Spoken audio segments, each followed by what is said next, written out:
Maya had always loved living alone. At 28, she finally had the perfect setup in an old farmhouse outside the small town of Willowbrook. The house sat on 3 acres of rolling hills, with nothing but fields and forests stretching as far as she could see. It was quiet, peaceful, and exactly what she needed after years of city noise and crowded apartments. Working as a freelance graphic designer meant she could live anywhere with good internet. The old farmhouse had been renovated by the previous owners, so it had all the modern conveniences while keeping that rustic charm: high-speed internet, updated kitchen, and best of all, huge windows that let in tons of natural light for her. Maya had developed a routine over the past 6 months of living there. Every evening, she would finish her work around 7, make herself a cup of chamomile tea, and settle in for the night. By 9:30, she was always ready for her shower, followed by an hour of reading by the big bedroom window that overlooked the backfield. It was simple, predictable, and exactly how she liked it. On this particular Tuesday night in October, something felt different. Maya couldn't put her finger on it at first. She had finished up a logo design for a local restaurant and was sipping her tea when she noticed the silence. Not the usual peaceful quiet she had grown to love, but an almost complete absence of sound. Usually, she could hear crickets chirping in the tall grass behind the house. The wind would rustle through the big oak tree near her bedroom window. Sometimes she would hear old Mr. Peterson's dog barking from the farm next door. That dog barked at everything: delivery trucks, raccoons, even shadows moving in the moonlight. But tonight, there was nothing. No crickets, no wind, no barking.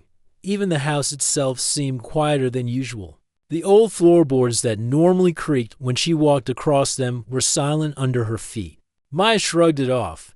Maybe it was just one of those still autumn nights. The weather had been changing lately, getting colder as winter approached. Perhaps the crickets had finally decided it was too cold to sing. She finished her tea and headed upstairs for her shower. The bathroom was small but cozy, with white subway tiles and a window that faced the backfield. The window had frosted glass, so she never worried about privacy. Not that anyone would be out there anyway.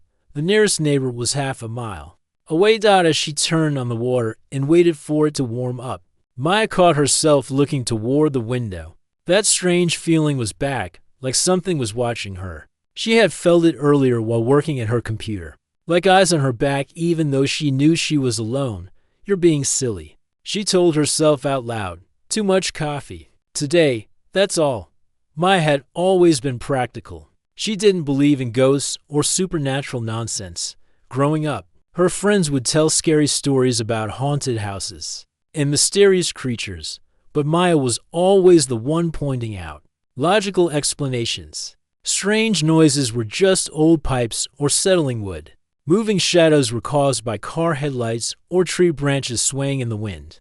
The shower felt good after a long day hunched over her computer. The hot water helped ease the tension in her shoulders from sitting at her desk for hours. She had been working on a particularly challenging project, rebranding for a tech startup that couldn't seem to make up their minds about what they wanted. As she stood under the warm spray, Maya found herself thinking about her life. 6 months ago, she never would have imagined living in the middle of nowhere like this. She had been a city person her whole life, used to traffic and sirens and the constant buzz of urban energy. But when her lease expired and remote work became permanent, she decided to try something completely different. The farmhouse rental had appeared in her search results like a sign from the universe. The rent was incredibly reasonable compared to what she had been paying for a tiny apartment in the city. The photos showed beautiful views, plenty of space, and that amazing natural light she needed for her design work.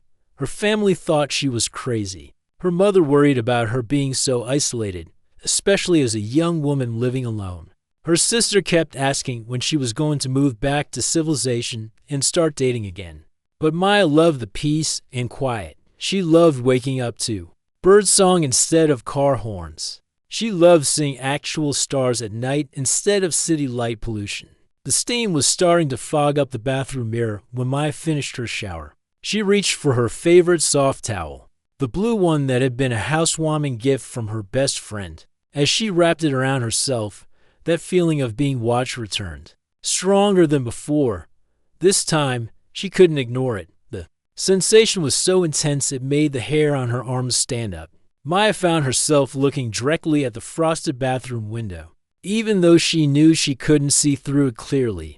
That's when the light appeared. At first, Maya thought it might be car headlights from the road. But the road was too far away, and the light was coming from the wrong direction. It wasn't the harsh, white beam of headlights anyway. This light was softer, almost warm, with a gentle pulsing quality that reminded her of a heartbeat. The light seemed to be responding to her movements. When she stepped closer to the window, it grew brighter. When she moved back, it dimmed slightly. Maya stood perfectly still, towel clutched around her, watching this impossible light dance outside her bathroom window. Her rational mind was working overtime, trying to find explanations. Maybe it was some kind of emergency vehicle with unusual lights. Perhaps Mr. Peterson was out in his field with a tractor, doing some late-night work. There had to be a logical reason. But deep down, Maya knew this wasn't anything ordinary. The light had an otherworldly quality that made her skin tingle with something between fear and excitement. It was beautiful and terrifying at the same time. She reached toward the window latch with a trembling hand, then stopped. What if opening the window was a mistake? What if she was about to let something dangerous into her safe, quiet world? But curiosity was stronger than fear. Maya had always been the type of person who needed to know the truth, even when it scared her. She couldn't just pretend she hadn't seen anything and go to bed like normal. Her fingers closed around the window latch, and she could feel her heart pounding in her chest. Whatever was out there had been watching her, waiting for her to notice, and now she was about to find out what it wanted. Maya's hand froze on the window latch. Every logical part of her brain was screaming at her to step away, grab her phone, and call the police. But something deeper, some instinct she didn't understand, kept her rooted in place. She turned the latch slowly, trying not to make any noise. The old window opened with just a tiny squeak, and cool October air rushed into the steamy bathroom. Maya pressed her face close to the small opening, still clutching her towel with one hand. What she saw made her forget how to breathe. Two figures stood at the far edge of her property, maybe 50 yards away near the old fence line. They were tall, much taller than any person she had ever seen, even from this distance. Maya could tell they were at least 7 feet tall, maybe more. But it wasn't just their height that made her heart race. They were impossibly thin, like someone had stretched a normal person's body until everything became elongated. Their arms hung down past where their knees should be, and when one of them moved slightly, Maya saw that their limbs bent in ways that didn't seem natural, not broken or injured, but as if they had extra joints that allowed them to move like graceful, living sculptures. The strangest part was how identical they were. Perfect mirrors of each other, standing the exact same way, with their heads tilted at the exact same angle. Twins, Maya realized, though unlike any twin she had ever seen. Their skin seemed to glow faintly in the moonlight, not bright like the light that had first caught her attention, but with a subtle luminescence that reminded Maya of those deep-sea creatures she had seen in nature documentaries, the ones that created their own light in the dark ocean depths. But it was their eyes that made Maya's knees feel weak, large, much larger than human eyes, and filled with an intelligence that was unmistakable. They weren't looking around randomly, or scanning the area like curious animals might. They were looking directly at her bathroom window with a focus that told her they knew exactly where she was. Maya ducked back from the window, her heart pounding so hard she was sure they could hear it from 50 yards away. This was impossible. People didn't look like that. Nothing looked like that, at least nothing that belonged on Earth. She pressed her back against the bathroom wall, trying to process what she had just seen. Maybe she was hallucinating. Maybe she had fallen in the shower and hit her head. Maybe the stress of living alone for the first time was finally getting to her. But when Maya gathered enough courage to peek out the window again, they were still there, still watching, still perfectly, impossibly real. The logical part of her mind was working frantically to find explanations. Maybe they were people in costumes. Halloween was coming up in a few weeks. Maybe this was some kind of elaborate prank by local teenagers. Maybe they were wearing stilts and strange makeup to look otherworldly. Except Maya had lived in Willowbrook for 6 months now, and she knew there weren't any teenagers around here with that kind of creativity or commitment. The town barely had 300 people, most of them over 50. The closest thing to excitement was the annual Pumpkin Festival, and that consisted mainly of pie contests and tractor displays. The beings hadn't moved from their spot by the fence. They stood perfectly still, like statues. But Maya could feel their attention on her like a physical weight. It wasn't threatening, exactly. They weren't trying to hide or sneak closer to the house. They were just watching, studying her. Maya realized she had been holding her breath and forced herself to breathe normally. The fear was still there, making her hands shake and her stomach flutter. But it was mixed with something else now: curiosity, wonder, and strangest of all, a sense that they were being respectful. If these beings wanted to hurt her, surely they would have tried to get closer to the house or break in somehow. Instead, they maintained their distance, as if they understood boundaries, as if they were being polite about their observation.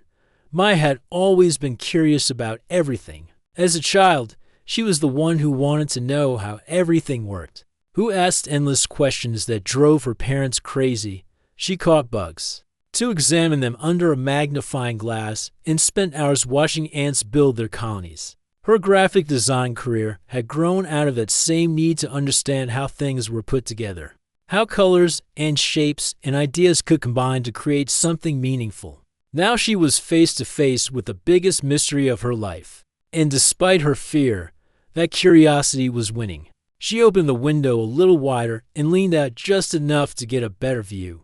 The cool air made goosebumps rise on her wet skin, but she barely noticed. The beings seemed to sense her increased attention because both of their heads tilted slightly, like birds listening to a distant sound. One of them raised what Maya assumed was its hand. The gesture was slow and deliberate, clearly meant for her to see. The hand itself was longer than a human hand, with fingers that seemed to have too many joints. But the movement was unmistakably a greeting, or maybe a request for permission.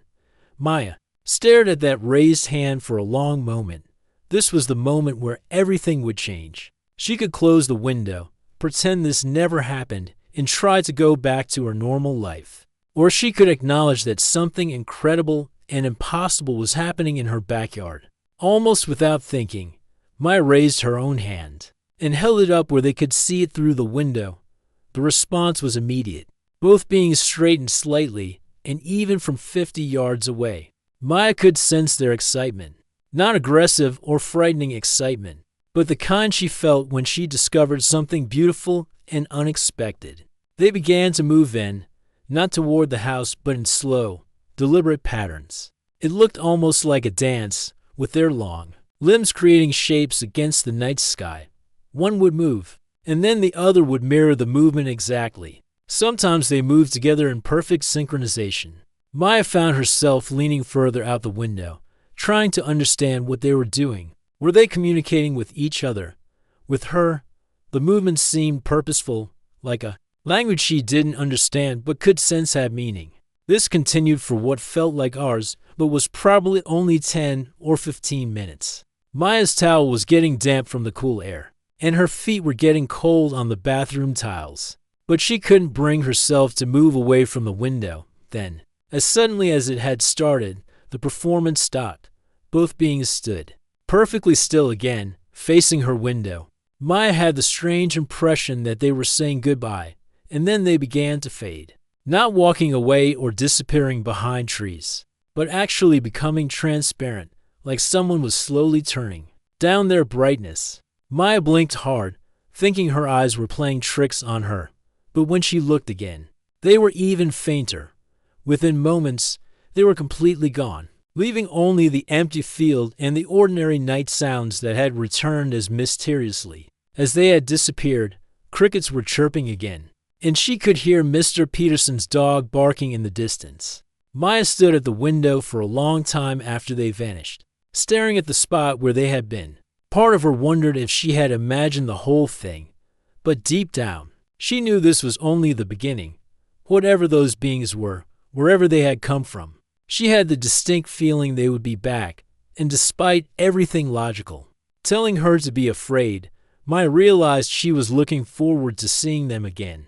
3 nights passed before they came back, 3 nights of Maya jumping at every shadow, checking the backfield obsessively, and barely sleeping. She had spent those days doing research on her laptop, typing in searches like tall, strange beings, sightings, and unexplained phenomena in rural areas. Most of what she found was obviously fake or so bizarre it made her question her own sanity.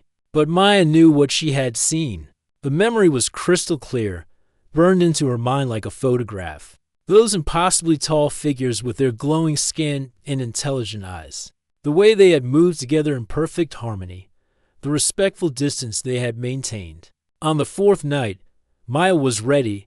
She had set up her camera on the bathroom windowsill, along with her phone for backup video. Her laptop sat open on her bed, ready to document everything. If these beings came back, she was going to have proof. She was tired of second-guessing herself and wondering if she was losing her mind. Maya had also changed her routine slightly. Instead of her usual long shower, she had taken a quick one earlier in the evening. By the time 9:30 rolled around, she was dressed in an old college sweatshirt and comfortable pajama pants, sitting by her bedroom window with a cup of tea, watching the backfield. The waiting was nerve-wracking. Every time a cloud passed over the moon or a branch moved in the wind, Maya's heart would speed up. She kept checking her camera to make sure it was still recording, and her hands were shaky from too much caffeine and anticipation. At exactly 10:15, the light appeared again. This time, Maya was watching when it started. It began as just a faint glow near the old oak tree at the edge of her property, like someone had lit a candle in the distance. Then it grew brighter and began to pulse with that same gentle rhythm she remembered from 3 nights ago. Maya grabbed her camera and moved to the bathroom window, her heart pounding with excitement and fear. Through the viewfinder, she could see them emerging from what seemed like thin air. First just outlines, like drawings being sketched against the night sky, then slowly becoming solid and real. The camera was picking them up clearly, which was both thrilling and terrifying. This meant she wasn't hallucinating. This meant other people would be able to see what she was seeing through the camera lens. Maya could make out details she had missed during their first encounter. Their skin wasn't just glowing. It seemed to shift colors slightly, like oil on water. Sometimes it looked silver in the moonlight.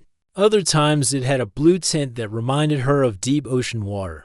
They were completely hairless as far as she could tell, with smooth heads that were slightly larger than human heads. Their features were delicate, almost elegant, but definitely not human. High cheekbones, if you could call them that, and those large eyes that seemed to take up a significant portion of their faces. Maya was so focused on getting good video that it took her a moment to realize they were closer than before. Not threateningly close, but maybe 30 yards from the house instead of 50. They had moved forward while still maintaining that respectful distance. As she watched through the camera, Maya began to notice differences between the two beings. They were almost identical, but not quite. One of them had what looked like markings along its temples, not scars exactly, but patterns that seemed natural, like birthmarks. The other one moved slightly differently, with a fluid grace that reminded Maya of a dancer or gymnast. The one with the markings was the first to gesture toward her. It raised both of its long arms and made a sweeping motion toward the sky, then pointed at Maya, then back at the sky. The movement was repeated 3 times, slowly and deliberately. Maya lowered her camera for a moment, trying to understand what they were trying to communicate. Were they asking her something, showing her something? The gesture felt important, meaningful in a way she couldn't quite grasp. The second being, the more graceful one, began to move in patterns again. But this wasn't the synchronized dancing she had seen before. This time, The movements seemed more specific, more intentional. It would create shapes with its arms, hold the position for a few seconds, then move into a new shape. Maya found herself trying to interpret the shapes like some kind of alien sign language. Some of the positions reminded her of constellations, arms stretched wide like stars in the night sky. Others looked like mathematical symbols or geometric patterns.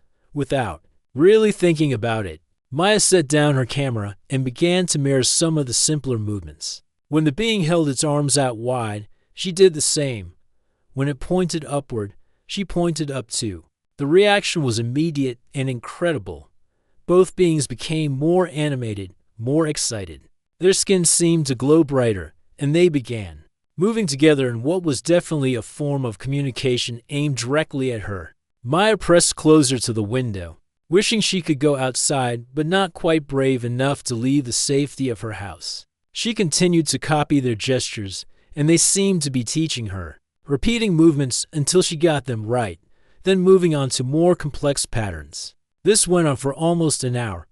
Maya's arms were getting tired, but she didn't want to stop. She felt like she was on the verge of understanding something important, something that could change everything about how humans view the universe.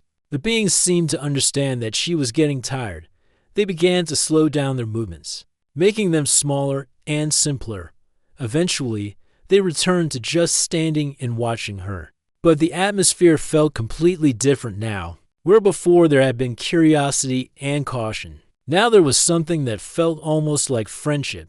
Maya tried a few gestures of her own.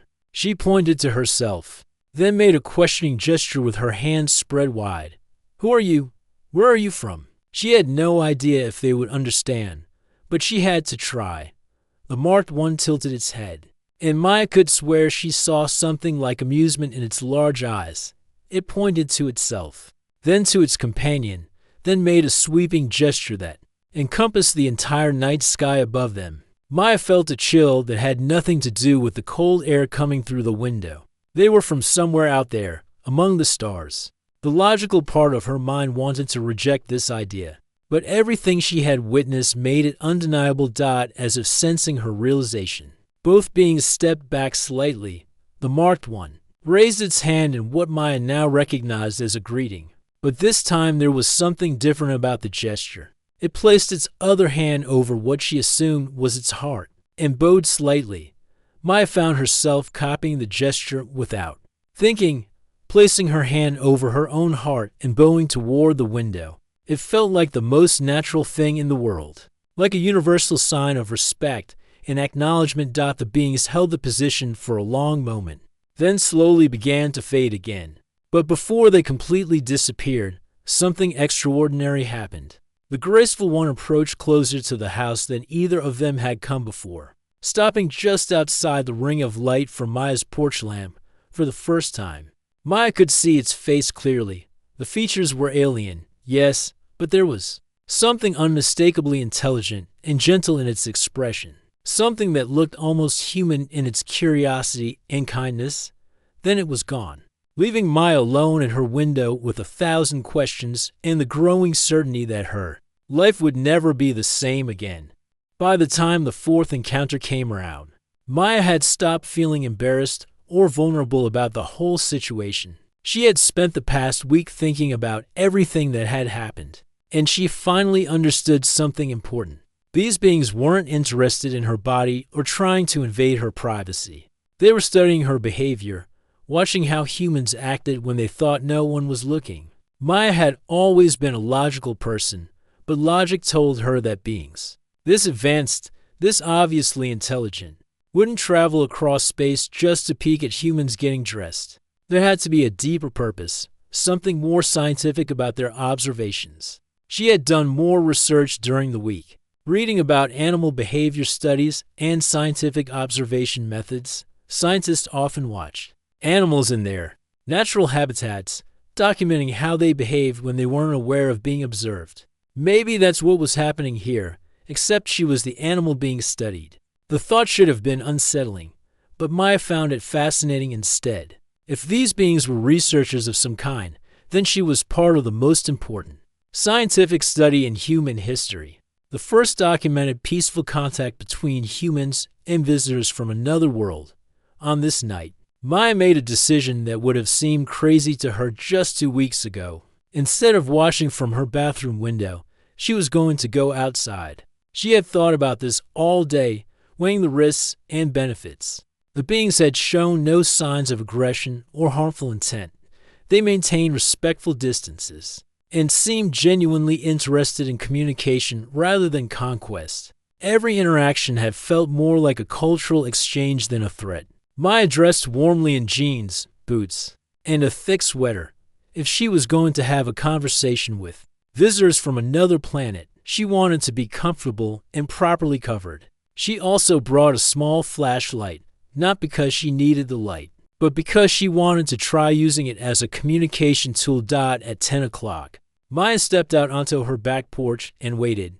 The October night was crisp and clear, with a sky full of stars that seemed brighter than usual. Maya found herself looking up at those stars differently now, knowing that somewhere out there was the home of her mysterious visitors. The universe suddenly felt much less empty and much more full of possibilities. The familiar glow appeared right on schedule, and Maya watched as the two beings materialized near their usual spot, by the fence, but this time, when they saw her standing outside, their reaction was immediate and dramatic. Both beings stood perfectly still for a moment, as if they couldn't believe what they were seeing.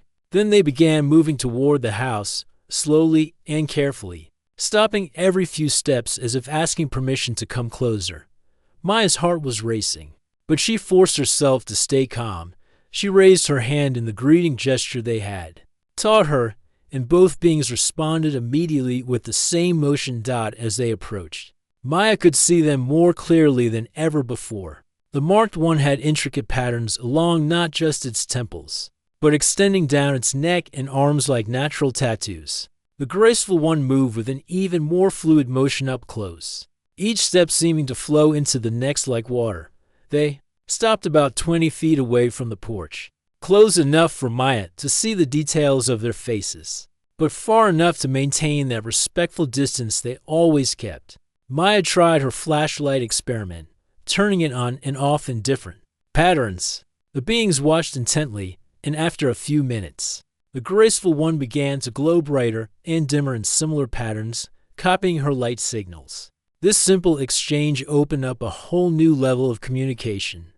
Maya began using the flashlight to point at different objects around her property, the house, the tree, the fence, herself. The beings would follow her light with their eyes and then gesture toward the same objects. With their long arms, the marked one began to communicate more complex ideas.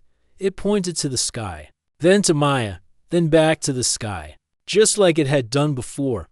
But this time it added more gestures. It made a circular motion with its arms, then pointed to different stars, then made the circular motion again. Maya tried to understand something about cycles, about traveling between stars, about things that go round and round. Then the graceful one did something that took Maya's breath away. It began to move in a way that was unmistakably meant to represent planets orbiting a star. Its arms became the planets, moving in slow, precise circles around its body, which represented the star. Maya pointed to herself, then to the ground, trying to indicate Earth. Then she pointed to the sun, which wasn't visible but which she gestured toward anyway. The beings seemed to understand immediately, nodding in that slightly tilted way they had. The marked one then repeated the orbital dance, but this time it included many more planets in its movements. It would point to different parts of the sky, then add another orbit to its dance. Maya realized it was showing her its home system, with multiple planets around their star. This exchange continued for over an hour, with Maya and the beings teaching each other about their respective worlds. Maya showed them how she lived, pointing to her house, mimicking eating and sleeping and working. She even acted out her daily routine, which seemed to fascinate them greatly. The beings showed her things about their world and their journey. Through gestures and movements, they communicated that they had traveled very far, that their home was different from Earth, and that they were here to learn. But the most amazing moment came when Maya tried to ask why they had chosen her specifically. She pointed to herself, then made a questioning gesture with her hands spread wide, then pointed to her house and the surrounding area. The marked one and the graceful one looked at each other, and Maya could sense them having some kind of silent conversation. Then they both approached a little closer, stopping just at the edge of her porch light. What happened next was unlike anything from their previous encounters. Both beings placed their hands over their hearts and began to glow more brightly. The light wasn't harsh or blinding, but warm and somehow peaceful. Maya felt a strange sensation, like a gentle pressure in her mind, and suddenly she could sense their emotions, curiosity, wonder, respect, and something that felt remarkably like affection. Maya realized that they had chosen her not just because of her location or her routine, but because of how she had reacted to them. Instead of running away or calling authorities, she had stayed and tried to communicate. Instead of fear and hostility, she had shown curiosity and openness. The sensation faded as their glow dimmed back to normal, but the understanding remained. Maya felt tears on her cheeks, though she hadn't realized she was crying. These beings had traveled across the vastness of space, and somehow she had been worthy of their attention and respect. As the night grew later and colder, the beings began to signal that their visit was ending. But this time, their farewell was different. Both of them approached the porch steps, and Maya came down to meet them halfway. They stood in a small circle, Maya and these two incredible visitors from another world, and performed what felt like a ceremony, each being placed one hand over its heart and extended the other toward Maya. Maya did the same, reaching out to touch their extended hands with her own. The contact was electric, not painful but energizing, like touching a gentle current of pure information. For just a moment, Maya felt connected to something vast and ancient and wise. She sensed the depth of space they had crossed, the knowledge they carried, and the genuine kindness in their intentions. When they finally faded away that night, Maya knew that everything had changed. She was no longer just a human who had seen something unexplainable. She was someone who had made contact, who had built a bridge between two completely different forms of life, and she knew, with absolute certainty, that tomorrow night would bring the most important conversation of her life. The final night was different from the beginning. Maya no longer felt like someone stumbling into an impossible situation. She felt like a participant in something historic, something that would change how humans understood their place in the universe. She had spent the entire day preparing, not with cameras or recording equipment, but mentally and emotionally. Whatever was going to happen tonight, Maya knew it would be the culmination of everything that had come before. The beings had been building up to something, teaching her and preparing her for this moment. Maya dressed simply in comfortable clothes and went outside well before their usual meeting time. She wanted to be ready, to show them that she was no longer afraid or uncertain. She sat on her porch steps, looking up at the stars, and waited. When the familiar glow appeared, it was brighter than ever before. The beings materialized closer to the house than they had ever come. Only about 10 feet from her porch, Maya could see every detail of their faces, every subtle movement of their expressions. But something was different about them tonight. They moved with a sense of purpose, of finality. That told Maya this would be their last meeting. There was also something that looked like sadness in their large eyes, as if they regretted that their time together was ending. The marked one approached first, stopping just a few feet away from Maya. Instead of the usual gestures and light communication, it did something completely unexpected. It reached out and gently touched Maya's forehead with one long finger. The effect was immediate and overwhelming. Suddenly, Maya's mind was flooded with images, emotions, and understanding that weren't her own.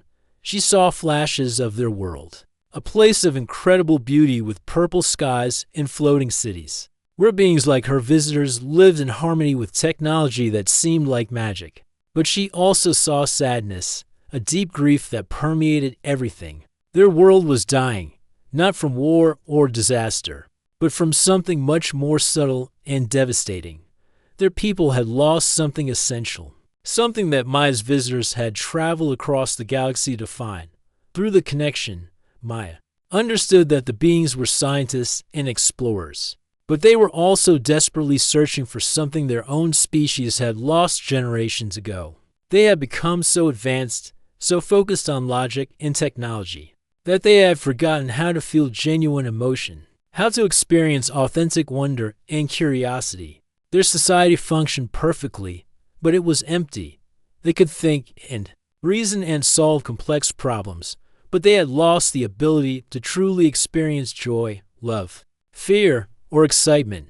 They had become like beautiful machines, capable but not alive in any meaningful way. Maya saw images of their research, their long journey through space, visiting world after world looking for species that still possessed what they had lost.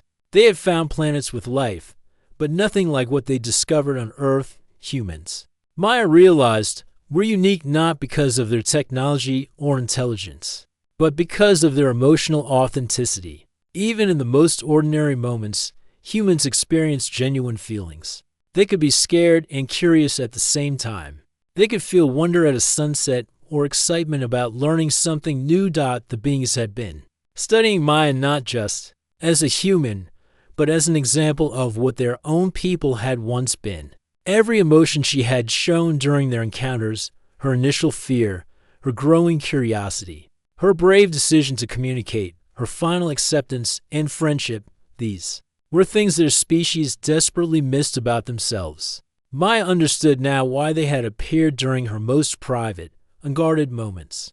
It wasn't about seeing her without clothes, but about observing her when she was most authentically herself. When people thought they were alone, they dropped all their pretenses and showed their true emotional nature. Her evening routine, her comfortable solitude, her natural reactions to the impossible situation of meeting alien visitors, all of this had provided them with a complete picture of human emotional range. They had watched her transition from fear to wonder to acceptance to friendship, and in doing so, they had remembered what their own people had lost. The connection deepened, and Maya began to understand the full scope of their mission. They weren't just researchers, they were trying to save their species from emotional extinction. They needed to understand how beings could maintain both intelligence and authentic feeling, how they could advance technologically without losing their essential humanity. Maya felt a profound sadness as she realized the weight of what they were carrying. Imagine being part of a civilization that had achieved everything it ever wanted, but had lost the ability to actually enjoy any of it. No wonder they had traveled so far to study beings who could still feel genuine happiness or fear or love through the mental connection. Maya tried to communicate back to them.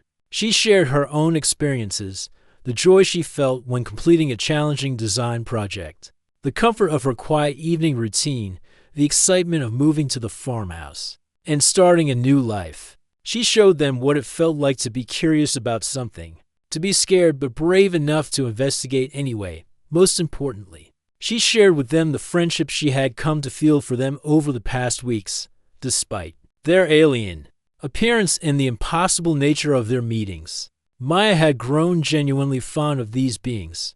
She worried about them, wondered about their long journey, and felt honored to have been chosen for this exchange. The reaction from both beings was immediate and powerful.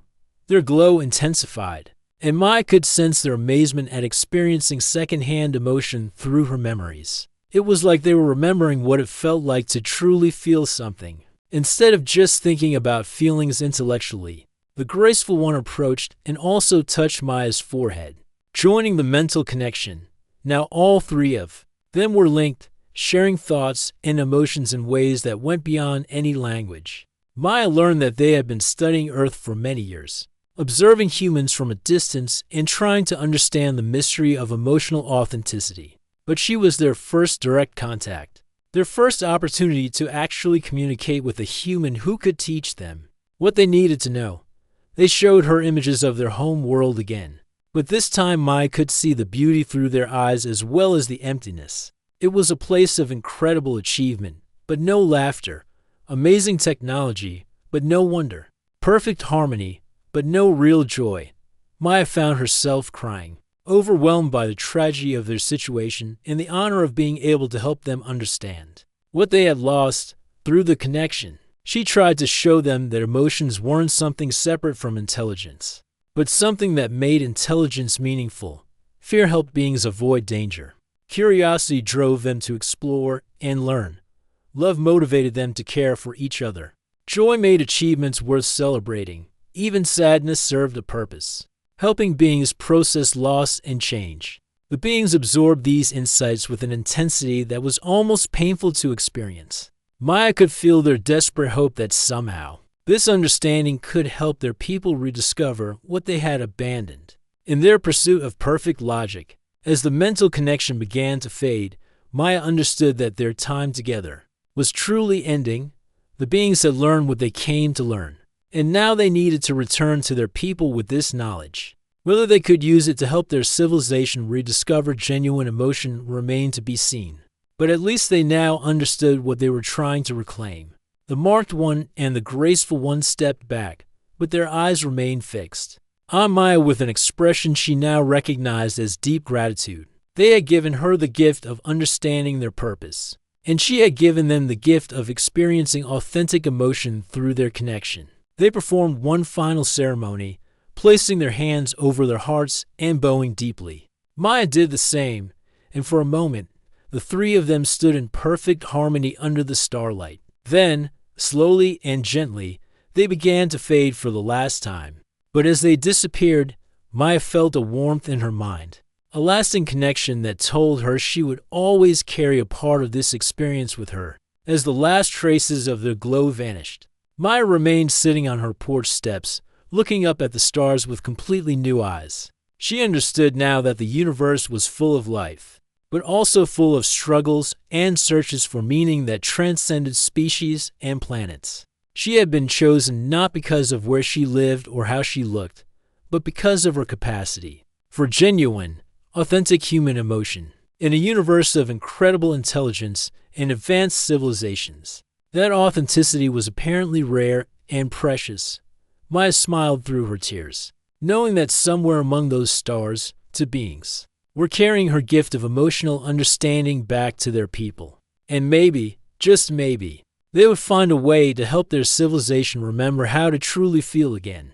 The experience had changed her forever, but in the best possible way. She now knew that being human, with all the messy, complicated, wonderful emotions that entailed, was not a limitation but a gift. A gift so valuable that beings had traveled across the galaxy just to understand it. Maya finally went inside, but she continued to watch the stars through her bedroom window. She would never see her visitors again, but she will.